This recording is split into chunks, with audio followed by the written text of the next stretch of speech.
Hello दोस्तों, स्वागत है आपका केवाईटी एजुकेशन चैनल में। तो आज है आपका डे 27। क्या है? डे 27।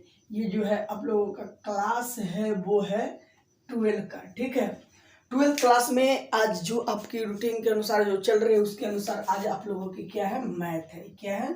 मैथ। ठीक है, तो मैथ में जैसा कि आप लोगों को पता होगा कि इनवर्स ट्रिगोनोमेट्रिक फंक्शन में चैप्टर चला रहा था। ठीक है, तो मैं अभी क्रैश कोर्स में इस तरीके से बता रहा हूँ कि जो एग्जाम के लिए इम्पोर्टेंट है। ठीक है, टॉपिक वाइज मतलब बता रहा हूँ एग्जाम में जो इम्पोर्टेंट है। मतलब इस तरीके से नहीं कि लाइन बाय लाइन एक्सरसाइज बनाओ, इस तरीके से नहीं बनवा रहा हूँ। ठीक है, अगली बार से जब क्लास स्टार्ट होगी मार्च से तो पूरा लाइन बाय लाइन सब स्टार्ट होगा वहाँ पे। ठीक है, लेकिन अभी हम एग्जाम के व्यू से बता रहे हैं क्योंकि 3 महीने में और सिलेबस काफ़ी लंबा है। फिजिक्स, केमिस्ट्री, मैथ ये सब अलग अलग है। इंग्लिश भी पढ़ना है, उसी में सारे विषय पढ़ना है, इसलिए सब्जेक्ट थोड़ा क्या हो रहा है? लंबा हो रहा है। तो हमने एक जो इम्पोर्टेंट है एग्जाम के लिए उसी का मैंने यहाँ पे रखा है कि उसी को टॉपिक वाइज करके हम पढ़ाएंगे। ठीक है, तो इन्वर्स ट्रिगोनोमेट्री में ज़्यादा प्रश्न पूछता है उसके फॉर्मूला से। 1-2 मार्क्स का पहले फॉर्मूला से पूछता है, यानी ऐसे ही नॉर्मल जैसे मैंने फॉर्मूला लिखवाया था वैसे ही कि इसके बराबर ये कौन सा होता है। तो फॉर्मूला के बराबर जो पूछता है तो 1 मार्क्स में वो तो टिक मार दें, तो 2 या 3 मार्क्स का उसमें से पूछ लेता है। इन्वर्स ट्रिगोनोमेट्री से ज़्यादा 5 या 6 टच करता है बस, नहीं तो कम से कम 4 और नहीं तो ज़्यादा से ज़्यादा 6 टच करता है। ठीक है, तो 4 नंबर में से 2 या 3 नंबर तो आपके ऐसे बनाने से आ गया, यानी कि सूत्र याद करके गए। जो सूत्र सारा फॉर्मूला मैंने आप लोगों को लिखवा दिया उसमें से याद करके गए और वहाँ पे टिक मार दिए, तो वो हो गया। एक पूछता है 2-3 मार्क्स का, जैसा कि आप लोग यहाँ पे बनाते हैं सूत्र बेस, यानी कि फॉर्मूला बेस जो क्वेश्चन है फॉर्मूला पे ही रहेगा, उसके अनुसार तो जो मैंने बताया है उसी पे रहता है। ठीक है, तो उसके अनुसार उसका मान ज्ञात करना होता है। तो उसमें से 1 या 2 रहता है, तो जो 1 रहता है वो 2 मार्क्स का होता है और 2 रहेगा तो 2 दूनी 4 मार्क्स का हो गया। तो पूरे 4 और 2 6 मार्क्स के, 5 या 6 मार्क्स के क्वेश्चंस उसमें से रहते हैं। तो इस प्रकार से जितने टाइप के क्वेश्चन बन सकते थे उतने टाइप के क्वेश्चन मैंने इन्वर्स ट्रिगोनोमेट्री में बताया। अब मैं स्टार्ट करता हूँ सीधे मैट्रिक्स।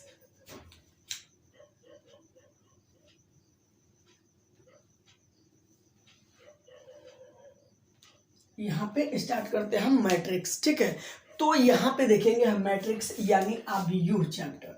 कौन सा चैप्टर? अभिव्यूह।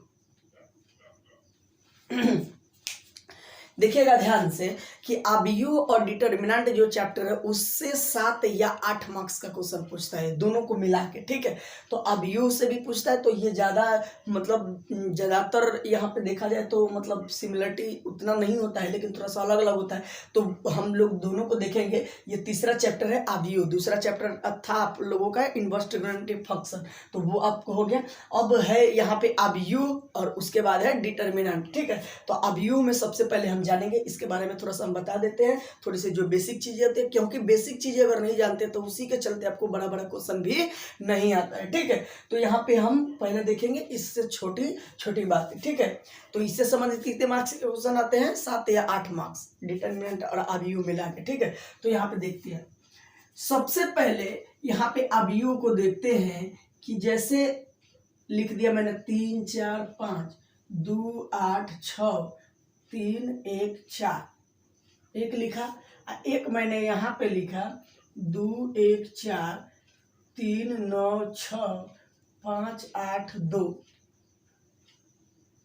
ये पॉजिटिव निगेटिव कोई भी हो सकता है। यहाँ मान लीजिए -8 हो सकता है, ये -3 हो सकता है, -6 हो सकता है, या प्लस में भी हो सकता है, यानी कि प्लस में भी हो सकता है माइनस में भी हो सकता है। ठीक है, तो इस पर एक चीज सबसे पहले देखेंगे कि अभिव्यूह, ये अभिव्यूह को सबसे पहले इस बड़ी कोष्ठ में, इसको बड़ी कोष्ठ बोलते हैं, या छोटे कोष्ठ में दर्शाया जाता है अच्छा लगने के लिए। इसका कोई अर्थ नहीं है। ठीक है, इसका कोई अर्थ नहीं होता है कि छोटे कोष्ठ में ही क्यों दर्शाया जाता है और बड़ी कोष्ठ में ही क्यों दर्शाया जाता है। ये अच्छा लगने के लिए इसमें दर्शाया जाता है। तो छोटी कोष्ठ या बड़ी कोष्ठ, ये छोटी कोष्ठ या ऐसे बड़ी कोष्ठ में रहेगा तो हम समझ जाएंगे कि किसका क्वेश्चन है? अभिव्यूह का। लेकिन जब डिटर्मिनेंट पढ़ाएंगे तो उसमें ये सीधा रहता है, ये ऐसे कोई कोष्ठ नहीं रहता है। 6 8 9 4 ऐसे ये कोष्ठ नहीं रहता है। ठीक है, तो इस प्रकार का रहता है, तो हम समझ जाएंगे कि किसका क्वेश्चन है? डिटर्मिनेंट का। तो पहले तो फर्क समझ में आ गया कि अभिव्यूह का क्वेश्चन कैसे समझेंगे, जब ऐसे छोटी कोष्ठ में रहेगा या बड़ी कोष्ठ में रहेगा, और जब ऐसे रहेगा तो डिटर्मिनेंट में है, ये तो हम समझ जाएंगे। यहाँ पे इसको थोड़ा मिटा देते हैं। लिखना होगा तो आप लोग लिख लीजिए इसको, अगर लिखना है तो वीडियो को रोक के यहाँ पे लिख सकते हैं। तो यहाँ पे अभी तो हम डिटर्मिनेंट यहाँ पे पढ़ नहीं रहे हैं, ये डिटर्मिनेंट, तो इसको हम पहले अभी मिटा देते हैं, ठीक है। तो देखिए यहाँ पे ये अच्छा लगने के लिए दिखाया जाता है। अब इसमें दो चीजें होती है, मैट्रिक्स में दो चीजें होती है। कितनी चीजें होती है? दो चीजें। एक होती है पहला, वो उसको बोलते हैं हम लोग पंक्ति। क्या बोलते हैं? पंक्ति। इसको अंग्रेजी में बोलते हैं रो, इसको आर से डिनोट करते हैं। दूसरा है स्तंभ, इसको बोलते हैं कॉलम, इसको बोलते हैं हम सी से डिनोट करते हैं, ठीक है। दो चीजें ध्यान से देखिएगा शुरू से, जैसे मैं बता रहा हूं। पंक्ति यानी उसको रो बोलते हैं, स्तंभ को हम कॉलम बोलते हैं यानी सी बोलते हैं, ठीक है। तो देखिए जो पंक्ति होता है वो होता है क्षितिज। क्या होता है? क्षितिज। ये हो जाता है उदर्ग। क्या होता है? उदर्ग। तो देखिए क्षितिज और उदर्ग किसे कहते हैं? क्षितिज मतलब ऐसे समतल पे हो, जो क्षितिज यानी समतल पे होता है, और उदर्ग मतलब ऊपर नीचे, ऐसे ऊपर नीचे होते हैं, ठीक है।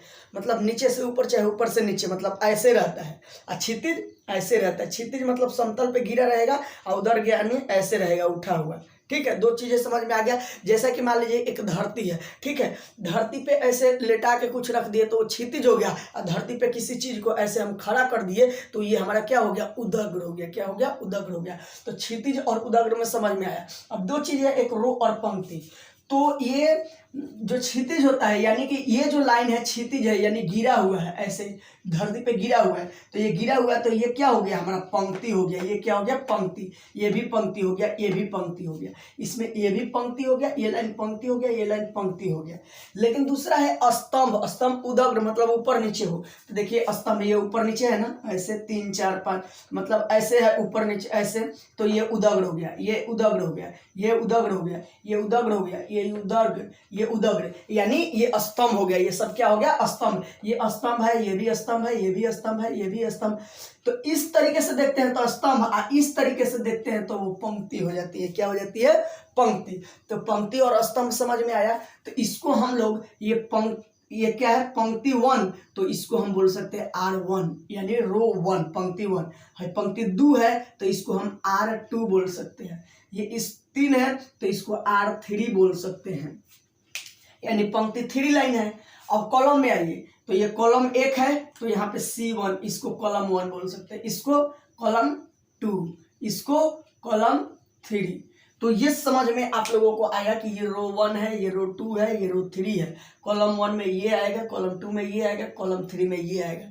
इसी प्रकार जस्ट इसको देखें तो ये कॉलम 1 में आएगा सारा, ये कॉलम 2 में आएगा सारा, ये कॉलम 3 में आएगा सब। ये किस में आएगा? R1 में आ जाएगा, ये R2 में आ जाएगा, ये R3 में आ जाएगा, ये वाला लाइन। तो दो चीजें आप लोगों को समझ में आया कि पंक्ति क्या है, स्तंभ क्या है। पंक्ति स्तंभ आराम से समझ में आ गया। पंक्ति मतलब पंक्ति में ऐसे बैठे हैं, स्तंभ मतलब ऊपर नीचे करके बैठे हैं 3 4 इस तरीके से। तो ये समझ में आया, रो और पंक्ति हम लोगों को समझ में आ गया। अब आइए एक और, यहाँ पे मान लीजिए कि अवयव के बारे में समझ में आ गया। एक अवयव होता है जिसे छोटा कोष्ठ या बड़ी कोष्ठ में दर्शाया जाता है, जिसमें दो चीजें होती है, एक पंक्ति और एक स्तंभ, जिसको रो और कॉलम बोलते हैं। R से पंक्ति, C से कॉलम यानी स्तंभ, ठीक है। तो दो चीजें आप लोगों को समझ में आया। और मान लीजिए कि यहाँ पे एक आप लोगों को मैट्रिक्स दिया 4 2 8 9, तो एक जो होता है अवयव, अवयव की संख्या, अवयव की संख्या, और जो दूसरा होता है वो होता है हमारा कोटि। क्या होता है? कोटि। ये लिख दिया। फिर मान लीजिए कि एक और यहां पे बनाया मैंने,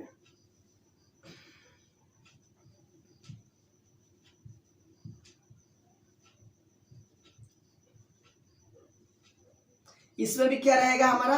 अवयव की संख्या, अवयव की संख्या, एक रहेगा हमारा कोटि, ठीक है।